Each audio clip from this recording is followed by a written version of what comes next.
Hello, this is a football fans podcast from the people behind CelticUnderground.net. We may have not beaten Anderlecht, but we're through to the last 32 of the Europa League. We're playing European football after Christmas, and there are always worse teams in life to be supporting. This is me, Harry Brady, saying thanks for downloading and listening. Here's the Celtic Underground podcast. Cheer up, Brian. You know what they say? Some things in life are bad. They can really make you mad. Other things just make you swear and curse. When you're chewing on life's gristle, don't grumble, give a whistle. And this'll help things turn out for the best. And always look on the bright side of life.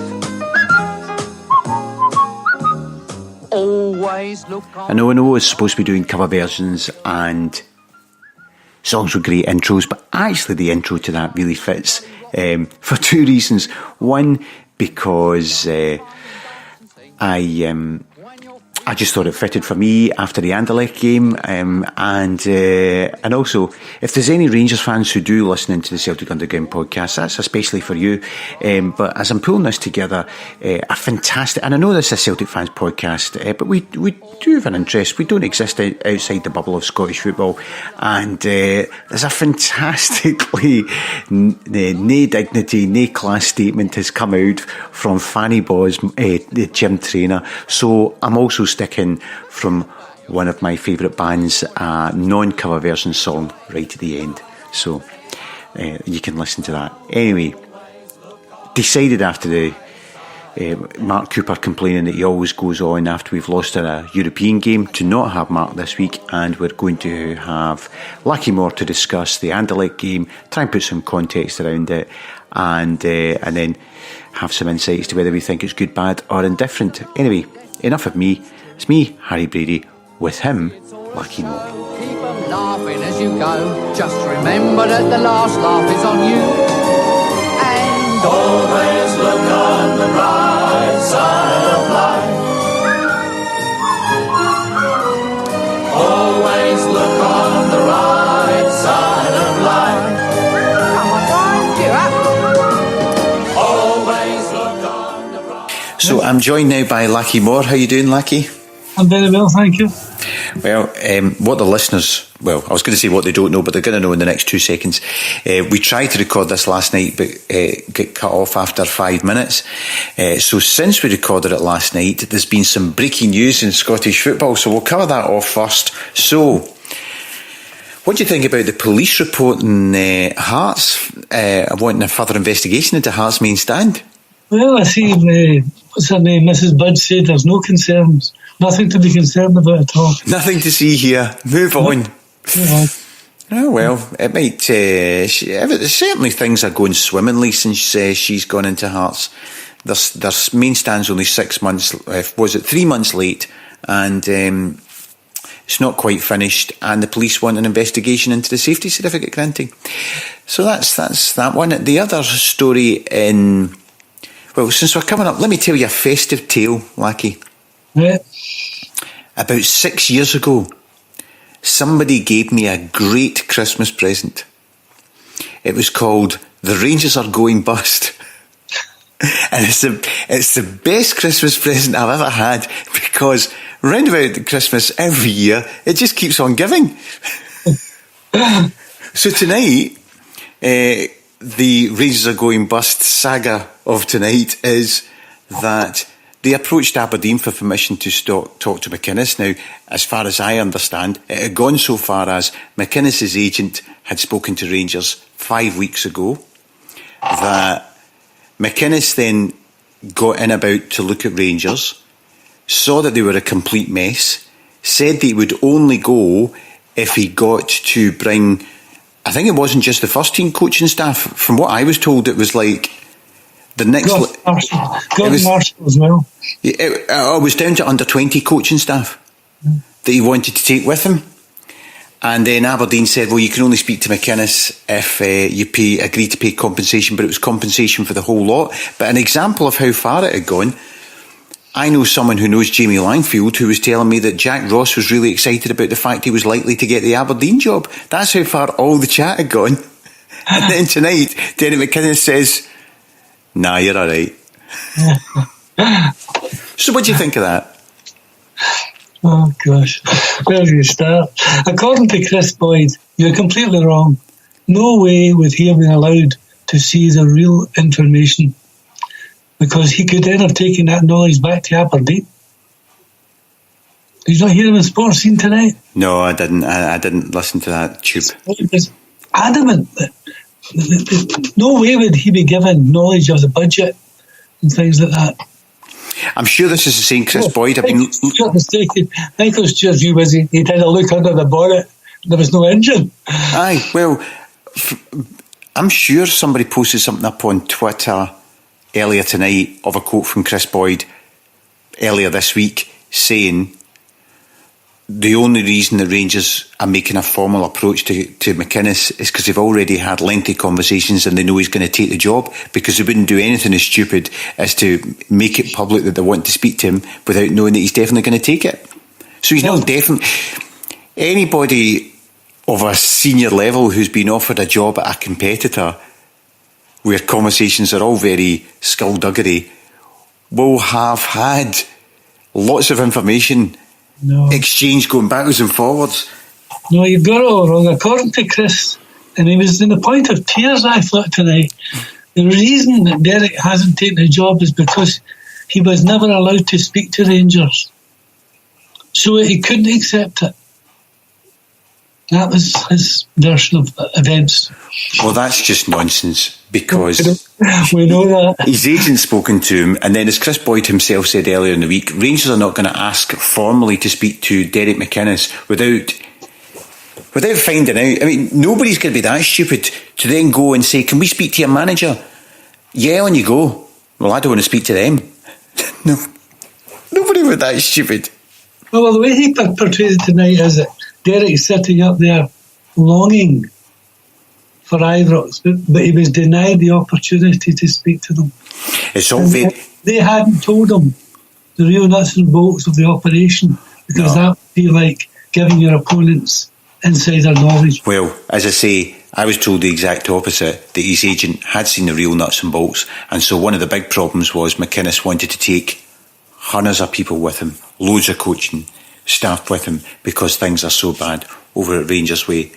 And I'm quite sure part of that discussion would have been a conversation about the fact that they need £3 million. They needed a £3 million loan last month just to trade through to the next loan in February, I think it is. So that £3 million loan will not have included £1 million of compensation to Aberdeen, so there's another pot of money. They've got a raft of players that from Mexico and wherever they're in, who no doubt have no interest in being in Scotland now that the manager who brought them here has gone. So if he wants to get rid of them, they'll need paid off. They're not then going to turn around and give him a chunk of money to go and spend. So I'll tell you what, my mate, who big Rangers fan, used to be on the Rangers Supporters Trust, I asked him who's going to be next, and he said, I think they might stick with Murty. If not, a bit like our board, I don't have an effing clue. Well, I was interested. I paid a wee visit to follow tonight just to see how they're reacting to the news. And one of the threads was announcing they're building a new training complex for the youth team with a stand so the boys can go and watch. I saw that. I think the stand would take about 100 people or something like that. It's the type of... It looked... Because I just saw it before I came on. It looked like the type of stand that you'd maybe get like in, you know, a 7th tier Scottish rugby club. You know, that type of wee thing. It's what they're fighting. The Rangers Fighting Fund's paying for it. Yeah. Good to see they're putting it to good use. Anyway. I stand to go and watch their failures. Anyway, far more importantly than the laughing stock of Hearts not being able to build a stand without the police investigating and Rangers not being able to appoint a manager, far more important is Celtic against Anderlecht midweek.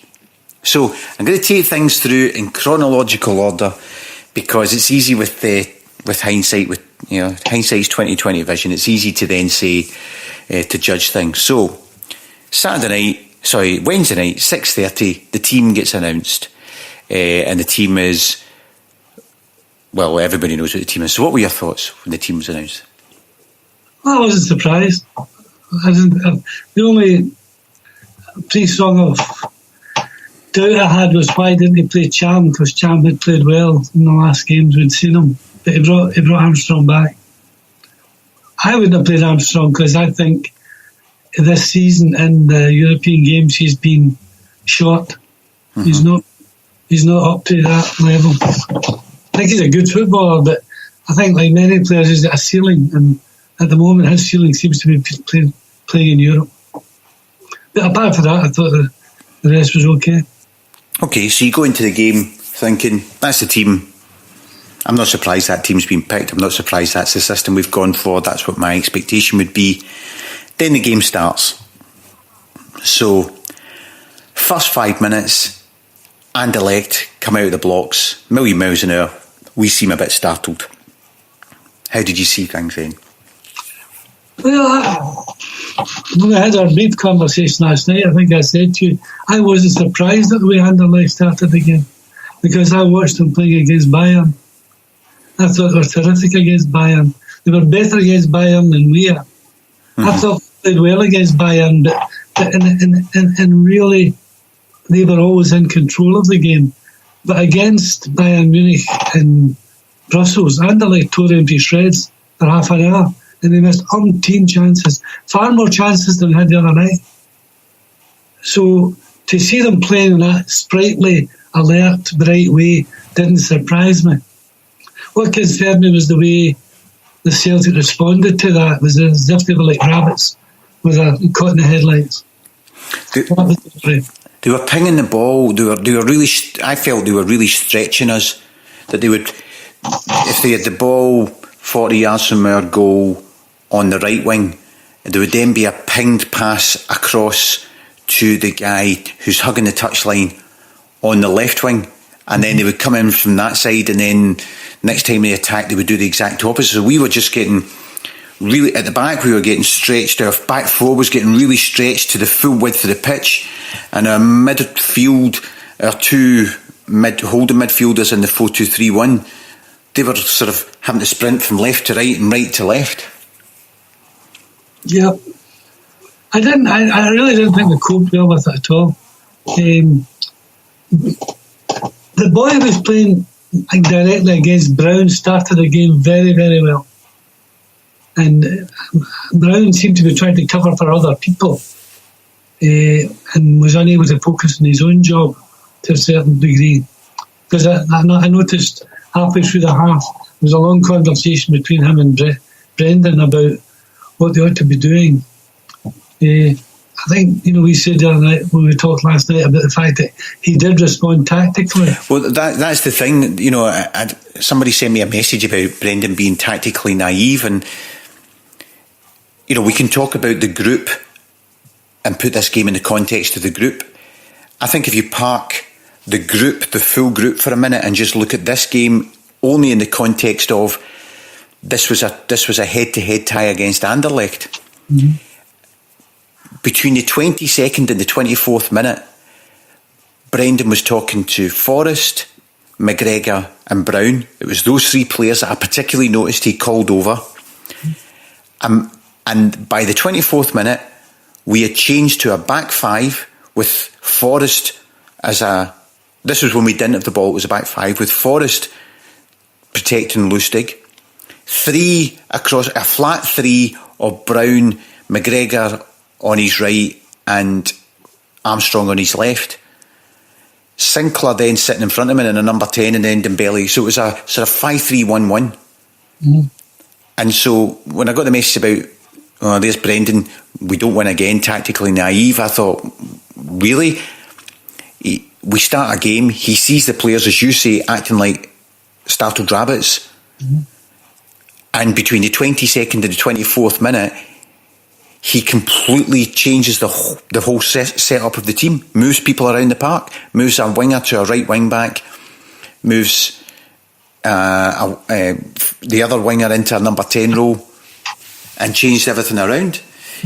So obviously he made changes at half time as well. So what did you think from that point, as you say, halfway through the first half, when that 5-3-1-1 from system came in?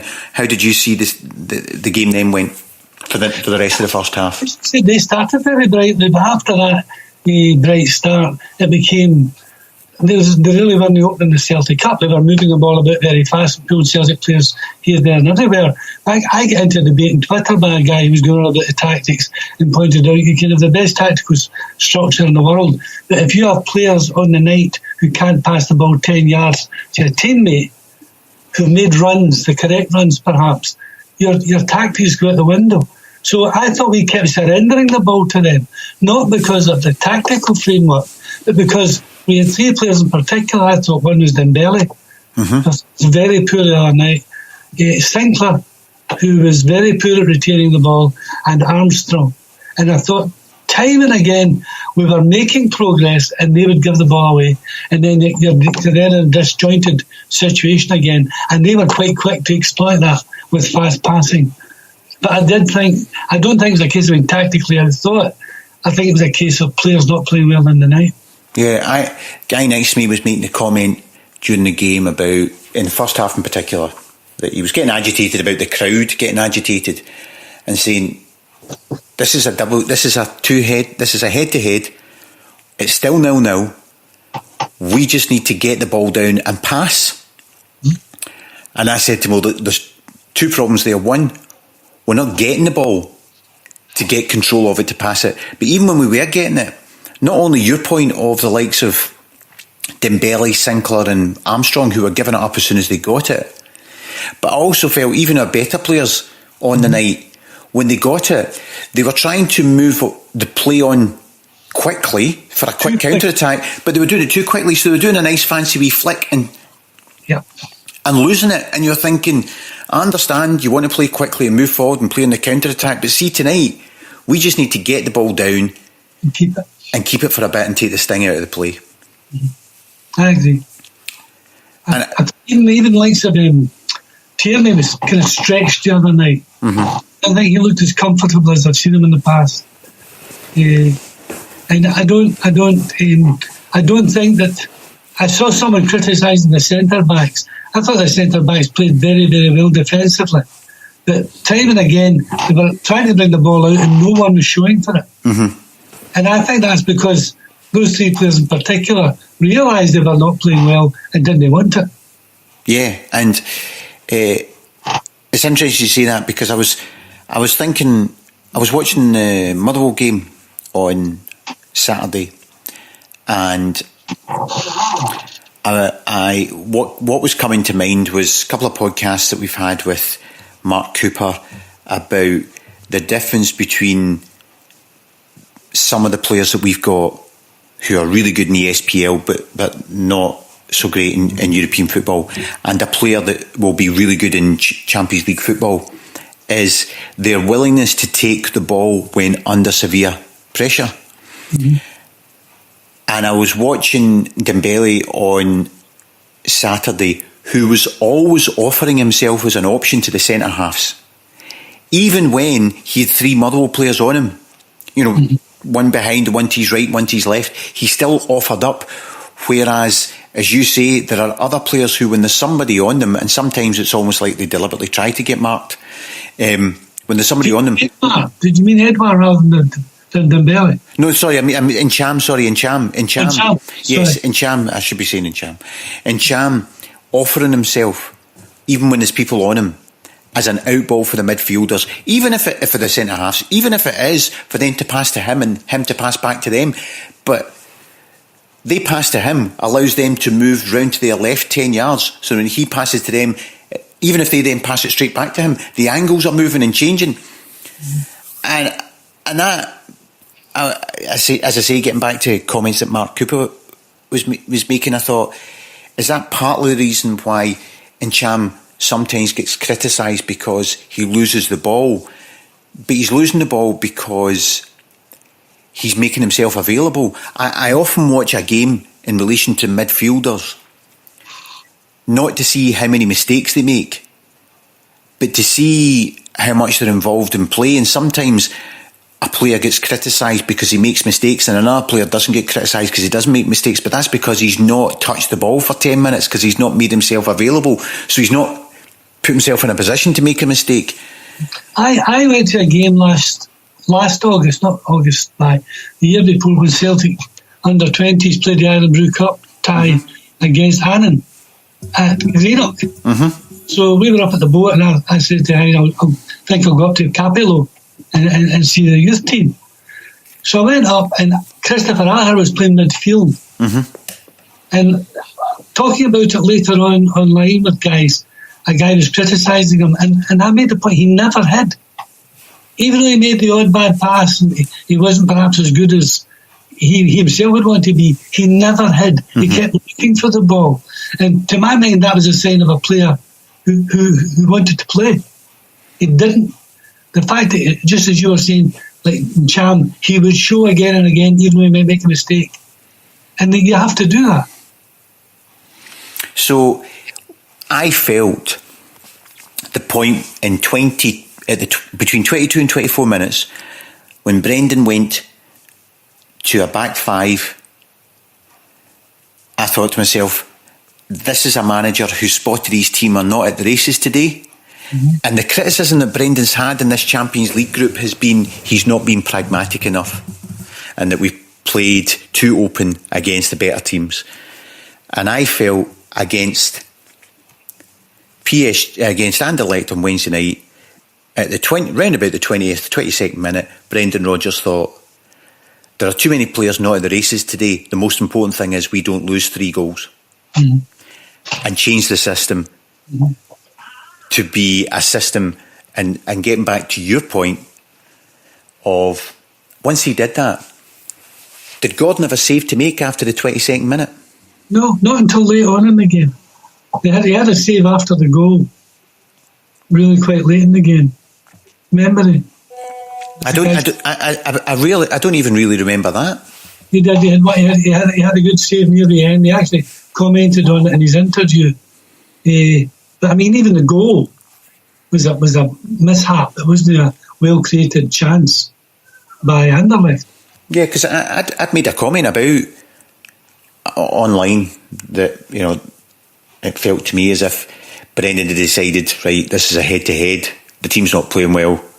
Let's just make sure we don't lose 3 goals. And some guy came back and said, yeah, but if Anderlecht had taken all their chances.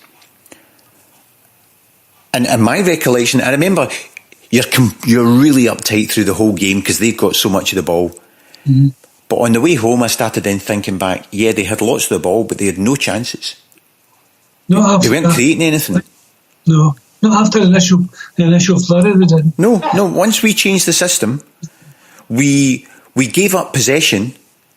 It actually reminded me of when one of the games that we draw against, I know that they won it, but a game that we draw against a lesser team in Scotland, when they give us possession, but they just have too many bodies from 30 yards out, and so we can't create anything, and then we end up long range shots. They had 4 shots on target, we had 4 shots on target. So I always find it funny when people say, oh, if they'd have taken all their chances, right, yeah, if they had 100% hit rate on their chances, which nobody ever does, they'd have won.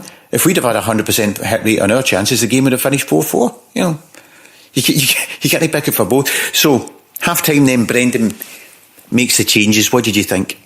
Well, I was slightly surprised that he brought on Rogic, because I think what was needed was industry, and I have never thought that Tom Rogic was industrious. No. I think he's brilliant, but I don't think he's industrious. And I was really surprised in the after-match interview when he singled him out for praise, because I thought he contributed very little. Whereas Cham did, I thought he was excellent. And then in the last period of the game, when they brought in Edouard, I thought he made a difference. He stretched him more than Musa had done the whole night.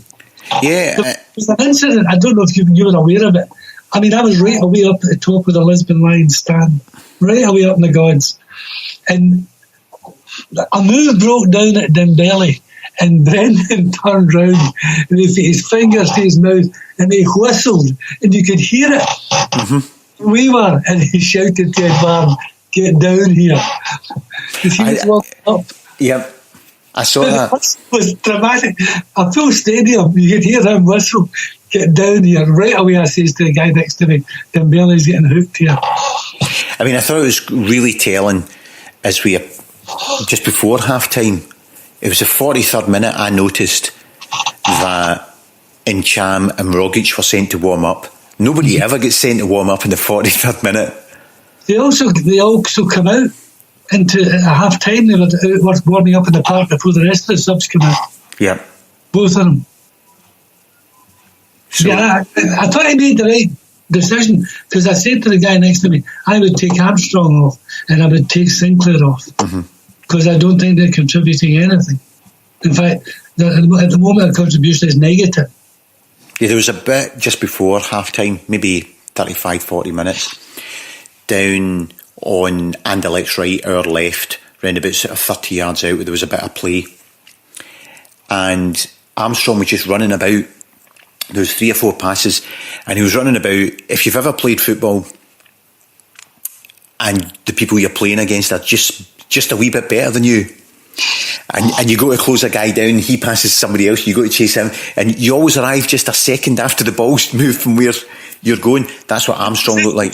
The boxes they do when they're training, when there's 4 against 2, and you chase around and try to catch it. Yeah. That's what that's like. He just couldn't get close to it. Yeah, and I think you said, did you not say it was that Mark? Mark said in a previous podcast about that Armstrong does things in the Scottish League and the players there aren't sharp enough to read them. When he tries the same things at a higher level, the better player reads it. yes, And I thought that happened all the time the other night. Times when I thought he should go left, he would go right, and the guy robbed him. He should go right, and he went left, and the guy robbed him. Yep. And I thought, this guy's a better player than you. And, you know, I was agitated when I got home. After a defeat, I tend not to go on social media that night, but the next day, and saw the odd comment that people had retweeted of being critical of Celtic players for not trying. Stuart Armstrong didn't not try. Sinclair didn't not try. Dembele didn't not try. I'm wondering if Dembele wasn't 100% fit, but certainly Armstrong, he's just playing against people who are technically better than him. But that's not Dembele's excuse. I thought he was poor the other night. Yeah, right. You're a golfer. Off his chest, 10 yards away. Yes, you're a golfer, right? Have you ever gone to play golf? En route, you're thinking, I feel good. You stand up on the first tee, and the ball, you push it off to the right, and you think, oh, where did that come from? And then you're just in the semi-rough and you go to hit it, and you just hit just behind the ball, and you don't. And all the way round, you've no idea why, because you played okay last time. It's just not working for you. Putts, you're just not getting the pace right.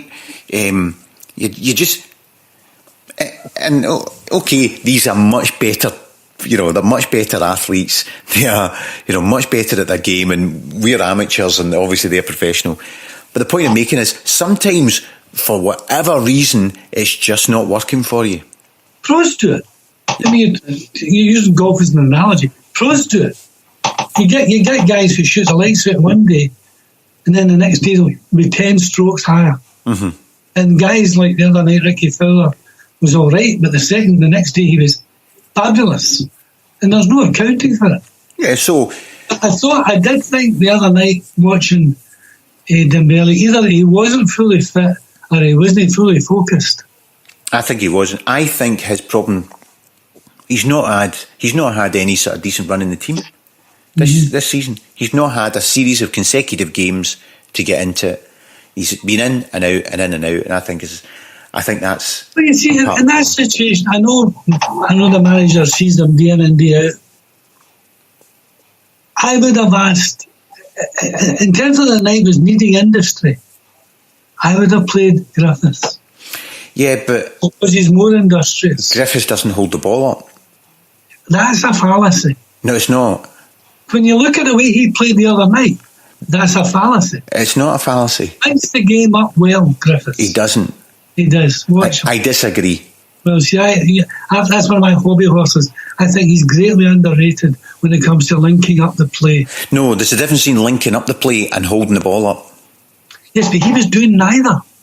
Oh, I know, but I think Dembele is better at holding the ball up. I mean, But he's playing well. He went playing well. Yes. You know, the other night, I really thought we needed workers as much as anything else. You know, if we were to go through the team, God, you know, in terms of, I put a thing up on Twitter about we comfortably beat Beersheva and then almost blew it. Yeah. We comfortably beat Astana. Now, we didn't almost blow it, but we certainly were very shaky. Yeah. We comfortably beat Anderlecht, and then, again, we didn't blow it, but very shaky. And you compared to the Ajax game. Yeah. Now, well, I'll give my thoughts on the Ajax game in a minute, but for me, that's mentality. Because the players have proved they have the technical ability. And for some reason, and there's three players in particular that I can think of. There's Craig Gordon, Lustig and Armstrong, who, in these nervy type games, as the game progresses, Craig Gordon, you know, we've seen it, you know, we saw it under Lennon when, was it Lennon when Gordon was in goals and we let in the stuff where Ambrose was also a... No, was that into Milan? That was into... Ronnie brought in Gordon. Was it Ronnie? Anyway, it was under Ronnie and into Milan, you're right. But in some of these games, as the game wears on and becomes crucial, Gordon's decision making becomes more random. Erratic. His decision as to when to punch it, when to pass it, who to do his wee chip passes out to, his decision to come off his line, it becomes more erratic. Lustig, I can picture exactly a typical thing of Lustig on a night like this. We're doing that thing of playing the ball backwards and forwards across the back, and the opposition are gradually creeping up towards us, and the ball gets played out to Lustig. Under no particular pressure, individually, Lustig, there's no player closing him down, but the midfielders have all been closed off. I then have two visions of what Lustig does when the ball comes back to him for the third time with no option. He then decides, without looking over his shoulder, he then just turns and hooks the ball towards Gordon, doesn't spot the opposition player who's now between him and Gordon. As he plays it, the whole stadium is shouting, "What have you done?" And suddenly the whole team's racing back to try and cover for that.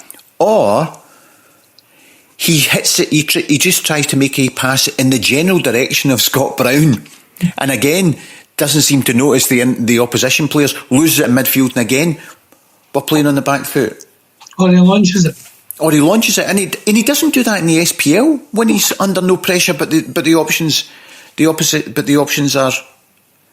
are breaking him down. So I don't know why. I don't know why he does that. But that's what I was meaning about mentality. He's proved these players have all played in the first leg against Anderlecht, in the first leg against Beersheva, in the first leg against Astana, when the pressure wasn't as great, and been fine. Well, I said to the guy next to me about Lustig, I thought Lustig was struggling right from the earliest minutes. And I says, sometimes I wonder how he gets a game for Sweden. But he's a regular for Sweden. And Sweden are not, they're one of Europe's better, going to World Cup, consistent international sides.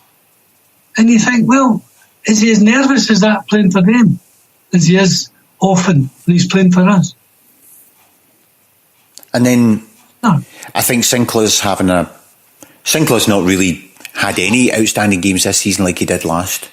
The one thing that gets me about Sinclair is that when he starts going at the fullback, he doesn't go straight for the line with a view of cutting it back.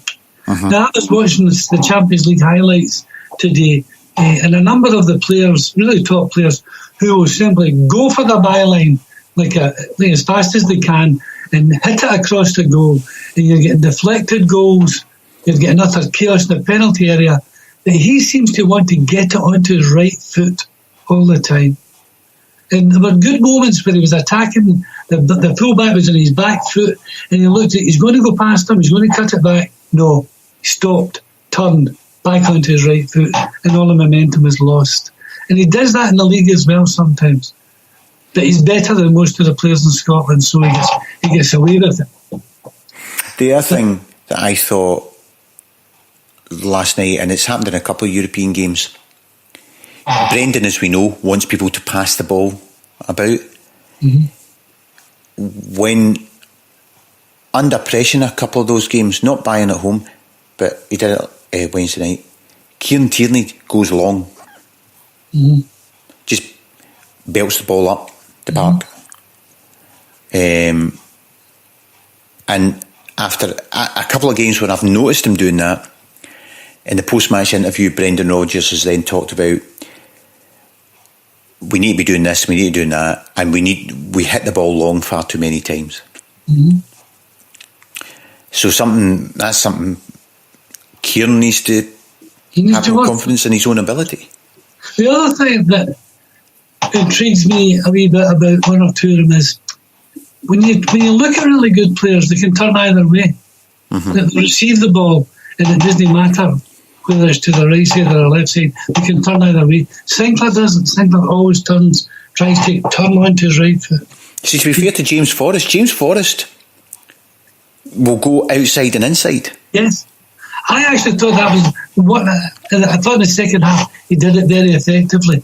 But I was getting annoyed in the first half, but perhaps because he was being asked to cover more for Lustig to attack. But against Bayern Munich, he ran them ragged. Remember, he just went past them as if they weren't there. And they're a good standard of player. And I thought in the second half he did that. He ran at them because that's what he's good at. He really isn't a tricky dribbler as such. No, he just runs at people.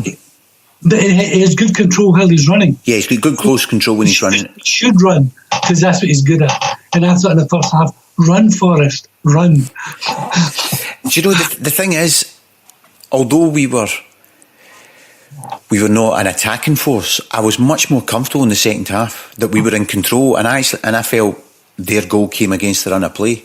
Oh, without a doubt. I thought that.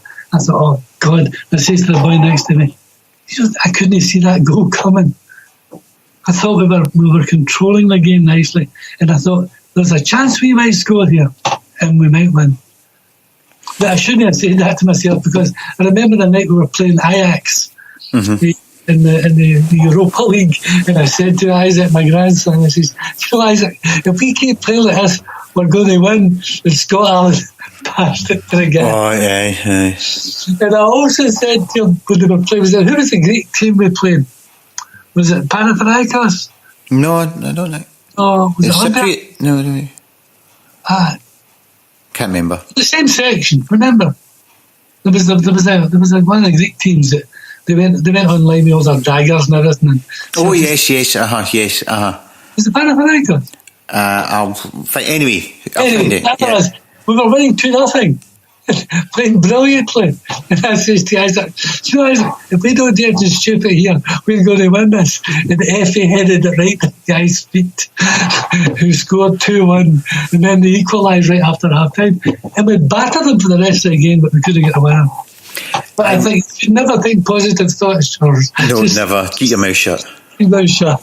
I was just sitting thinking, we could win this. Because of course you do know that God's sitting up there. You know, will I deal with Donald Trump? Will I deal with the starving people in Africa? Wait a minute. George has just made a positive comment in the Celtic game. Hold on, I better sort that out. Yeah. So I was surprised that the final substitution was Edouard coming on for Dembele, because you just assume it'll be Griffiths. I know, being a Griffiths fan, what were your thoughts on that? I wasn't surprised, to be honest. The way I saw him warming up, and I thought I could understand why he brought that boy on, because the way he played on Saturday, his movement You know, he was going from sides, and he was quite good at holding the ball up. He was. I actually thought he was very good. On Saturday, I thought last time I saw you, you looked like a Mido Baldy, and today you're looking a class act. And then there was a couple of times where he really turned him well and used his body to hold the guy off, turn and go on Tuesday. He said even in training there had been a dramatic improvement in the way he was playing. I still felt a wee bit sorry for Griffiths because, you know, he must be feeling a wee bit down the pecking order now, but I did think that wasn't a bad decision to bring that boy on because he's got good attributes. He's a physical, big, strong boy. And also he's on a high. He's just scored a hat-trick on the previous Saturday. So yeah. He gave them problems. He did? He did. Mm-hmm. So your Ajax comment there, I thought you were going to make reference to the Ajax game under Martin O'Neill because my only concern going into the game was no matter what, players saying we're going to treat this game like it's 0-0, we're going to do this, that. They're human beings, and we all knew that provided we don't muck up, we're through. And you know, we beat Ajax 3-1 under Martin, I think, with the likes of Larsson in the team, and then came back and they played us off the park. Mm-hmm. Because we don't know whether to stick or twist. And that was my only concern going into the game, that the players would be thinking, well, just don't do anything stupid. Well, I saw somebody flagging that up before the game, and I thought, no, the way he had them playing, you know, the way Brendan has them playing, I thought they would deal with it okay. Even though I anticipated a good performance from Anderlecht, I thought we would have matched them, and we didn't. But I mean, as many people have said, you said, I've seen it on the line. If we won our home game and lost 1-0 away and won 3-1 in aggregate, everybody would have seen that was a great result. So let's look at it in isolation. We were a pot 4 team. We went into that competition with two favourites for the whole tournament in our group. Mm-hmm. So we knew it would come down to our head-to-head against Anderlecht, and we went through in the head-to-head 3-1. Mm-hmm. So we achieved our target, and we went through. We got hefty defeats away to Bayern, PSG, home and away. Held our own against Bayern and probably deserved a draw. Uh-huh. But on the other hand, we lost all 3 games at home. So, how do you sum up our Champions League campaign? Well, I mean, the objective was achieved, although I would have been happy if they'd at least not lost the other night. I felt better about it. But watching the Champions League roundup on the telly last night, some teams have had some heady beatings from the big guns. We aren't the only team that's been horsed. Oh, in the last 5 or 6 years, I saw a graph yesterday about number of points, and I saw something earlier on in the competition about number of goals for and against. And in the last 5 years, the top 2 teams' average points graph was on an upward scale, and the bottom 2 teams' average graph points on a downward scale. And earlier on in the season, earlier on in the competition, somebody had tweeted a thing about the number of games where the top seed teams are scoring 4, 5 and 6. Mm-hmm. I mean, look at Liverpool last night. They just tore our team apart. Yeah, was it out of the 5 teams who went all the way through the Champions route? We were the only one to win a game. We were the only one to win a game, aye. Monaco, who won the French League, they never won any games. Benfica never won any games. You know, they were in the semi-final 2 years ago, were they not, Monaco?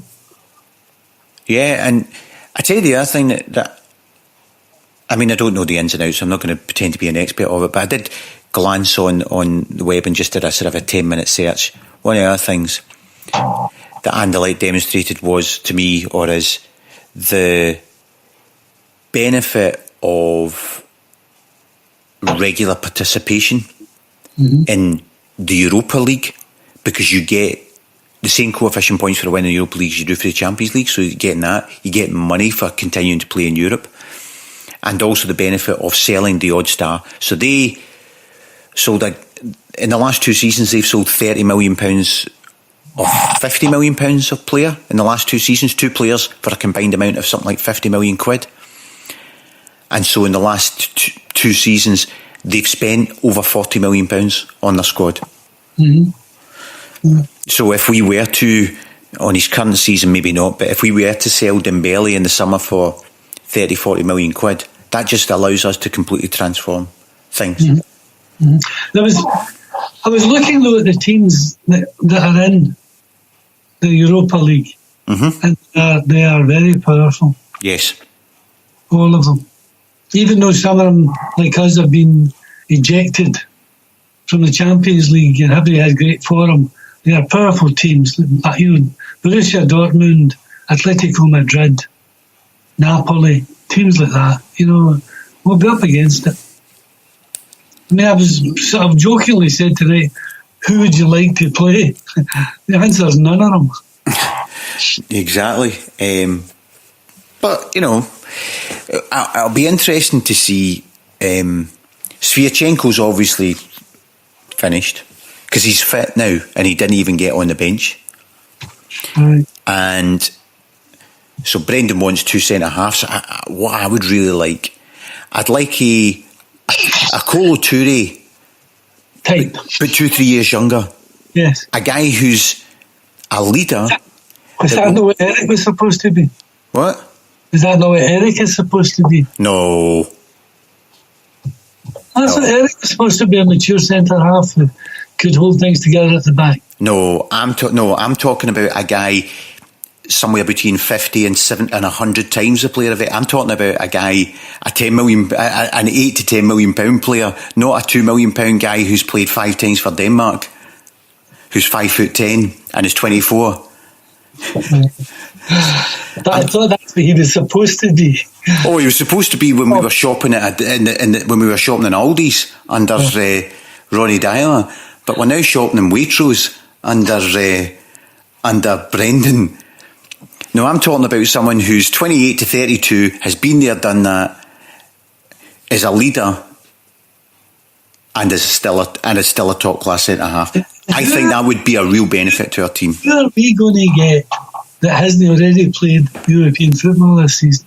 Who fits that template? There might be people kicking about.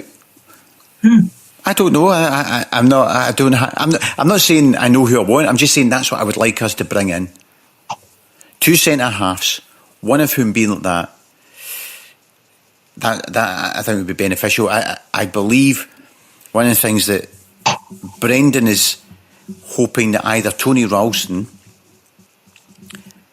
because he's been injured, I know, can force himself to be first choice right back by the end of the season, or we're going to have to sign a right back because Gamboa and Lustig are both at the World Cup. I know. So's Boyata, possibly Dembele. So we will be without quite, those ones at least. There was a thing on Twitter and a picture of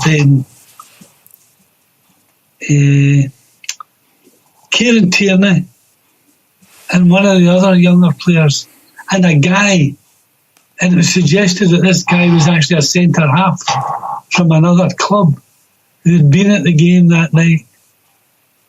Now, I didn't get the name, and there was no name, but it was an indication that they were already doing their business. Oh, I think, from my understanding of the way that works, in the summer, Brendan identified who he wanted to sign in the January transfer window, and in January he'll identify who he want. And in last January he identified Incham and Roberts as the people he wanted to sign in the summer. So we'll already have our targets, and I think it might be interesting as to who goes. Yeah. On the basis of what I've seen, and I know he's only played once or twice, but if I had the option of paying, how much money do you think they'd want for Roberts? The fee agreed prior to Man City changing their mind was, I think it was £10 million. And how much is the agreed fee for Edouard? €10 million. I'd buy him. So would I. In a heartbeat, I'd buy him. Well, he's Dembele's replacement. Mm-hmm. So the idea is we sell Dembele for £10 million to spend, I'd buy him. We sell Dembele for £30-40 million. We complete the signing of Edouard, and we've still got money left over, and we build the Moussa Dembele main stand. Do you know who I thought? I mean, if it had been me, but then I'm not the manager. Was he on the bench the other night? Kouassi? He wasn't on the bench. Was he not on the bench? Because I wonder, if I had a choice between him and Thomas, in the circumstances, I would have played him. Well, apparently the biggest problem Kouassi's got, and Brendan thinks he's great and been doing great, the biggest problem for Kouassi apparently is his position is Scott Brown's position. He is identical player to Scott Brown. But when he's played, he showed he can play. I think so. I thought, given that we needed to win the midfield battle, he would have been a better choice than Thomas. Can you remember Thomas doing anything that would make the manager say he played great? No, but then, well, I thought Rogic actually was okay on Tuesday night, because one of my criticisms of Rogic is he doesn't close down space, and when he's not got the ball, he can be anonymous for 2-3 minutes at a time. Whereas on Tuesday night, I thought he did do some running about and closing down space. I thought he kind of wandered about. I don't remember him winning the ball very often. No, he never wins the ball. I'm not talking about winning the ball. I'm just talking about closing down space, running about and closing down space. That's what McGregor's actually very good at, just closing down space so the opposition have no space to play in. I would say McGregor's slightly more industrious than Thomas. Oh, absolutely, not slightly, just a little bit. Breaking news, by the way, Petro Caixinha has found a club before Rangers have found a replacement for Petro Caixinha. So, anyway, you notice the comment at the AGM? It wasn't highlighted, but I read it in the report of the AGM. Mm-hmm. They said that the new manager would have to decide that he wanted to strengthen in January, because if he did, the funds would not be available for the summer. Wouldn't surprise me, their skin. I don't know.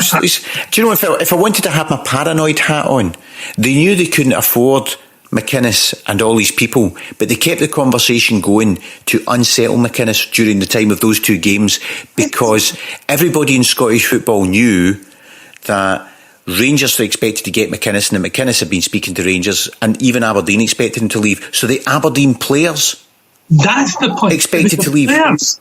He didn't unsettle McInnes, but he unsettled the players. Mm-hmm. And in any other country there would have been an inquiry. Oh, this is the type. No, not just. This is the type of thing that you read in world soccer. Two teams playing against each other head to head for second place. One of them, you read about it in world soccer and go, aye, that's those Johnny foreigners again. Oh, that would be the implication of it. Doesn't happen here. No, it doesn't happen here. Anyway, back on to Celtic. So that's where we are. Do you see us getting past the next round of the Europa League? It depends on how we play. If we played to our maximum potential, if we played well and we didn't draw one of the giants, we might get to the next round. But because some of these teams are like us, they haven't excelled in the European Cup. And I'm not sure how good the ones who are coming through from the Europa League are, because there's a lot of these teams in the Europa League that are playing against the English teams, for example, don't take it seriously. So the ones against Everton and things like that. Atalanta destroyed Everton, but how good are Atalanta? We don't know. It all depends on how he prepares the team and how they play, and perhaps if we get signings that are eligible. So it depends, and it depends on our signings. But before that, we've got Neil Lennon's Hibs on Sunday. Aye. How do you see that going? Well, I'm anticipating a reaction to the other night. I think the manager is not happy with them. and I think we might see them beat the Hibs. I think it'll be a good game. I think it'll be a close game, but I suspect they'll really need to pull their finger out to get any brownie points for the boss this week. He wasn't heaping a lot of praise on anybody this week. No. I wouldn't be surprised if Edward started again against Hibs. Well, although, I would do against by starting Griffiths against him because he would try. I don't think that's no. I think he was running for that because it's the Hibs. Right. So, what would your team be? Well, Gordon being goal. Probably the same back four, although I would play Gamboa. Gamboa's fit. I think Gamboa offers more going forward now than Michael does. Yeah, but then that Brendan doesn't want to play two, doesn't want to leave two at the back. Well, sure, it's a case of them alternating and reading the game. But that would then completely change the system. Well, perhaps. Well, anyway, so that's who you'd have in. You know, that's your... Yeah. I'd play McGregor, I'd play Brown. Mm-hmm. And Edouard would do okay up front, I imagine. James Forrest will play. And I've no doubt Sinclair will be back in the team. So, what's your score going to be? Although I would have been best to play Lee Griffiths on the left wing. No, you've said? On the left wing? He used to play wide left and sometimes the Hibs. I remember scoring a lot of goals from the left, from sort of inside left position. He's a left-footed player. Okay, so what's your prediction for the score? I don't know. I mean, the Hibs posed us a lot of problems in the game at Celtic Park, and I've been quite impressed by Hibs this season, but you have to think that a Celtic team playing well will beat a Hibs team that's full of ex-Celtic players. Yeah. So you're not going to give me any score? No, we'll say 3-0. Remember what God does when you talk about Celtic in a positive fashion. Why did you ask? I never know about scores. There's so many variables in the game. As long as they win, I'm quite happy. You know, some folk go, as long as they win, I go to bed at night thinking that was a good day. Good day today. We won. Although I must say, this Champions League campaign has been exceedingly hard work. I'm grateful. I should mention Barca Boy. Barca Boy got me the tickets. Right. I was very grateful to him at the time, but it has been a source of much suffering. It really hasn't been easy watching. Well, I don't go in for all that hype. You know that? I would like to walk into the stadium as they're kicking off and miss all that crap that goes on beforehand. It does nothing for me at all. The showbiz stuff and waving flags and stuff like that. But the games have been hard to watch.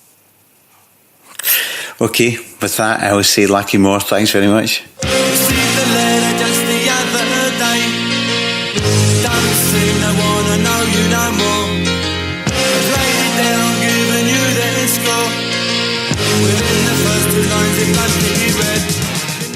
So I hope you enjoyed the podcast. We've got the Hibs game on Saturday as we discussed. Then Wednesday night we've got the home game against Hamilton, I think it is, on the 13th. More importantly, the Celtic Foundation Christmas Spirit of Christmas campaign continues. Thanks to everybody who helped me in my corner of the Rangers End, the jungle, Jamefield Street, North Stand, whatever it's called these days, show my age, collection. Everybody who helped me there, particularly the guy who said hello Harry as I was shouting my head off. And on Wednesday night at the Hamilton game, you can buy a LED candle type thing in the Celtic shop for a loved one and place it on the shamrock there on the Celtic Way, and in memory of a loved one. So that's what's coming up this week. If you want to know more about it, go on the Celtic Foundation website. But underneath me is madness with embarrassment that's for any Rangers fans who are listening to this. Just read the statement put out by Jim Traynor, and the first song at the beginning was Monty Python, Always Looking the Bright Side of Life. Anyway, enough of me, Harry Brady. That was him, Lachie Mor. This is me saying good night and God bless. Good night. Stay away. Don't want you home today. Keep away from our door. Don't come round here no more. Our dad don't wanna know. He says this is a serious matter. Too late to reconsider. No one's gonna wanna know ya. Our mum, she don't wanna know. She says I'm feeling twice as old. She said thought she had her head on her shoulder. 'Cause I'm feeling twice as older. I'm feeling twice as older.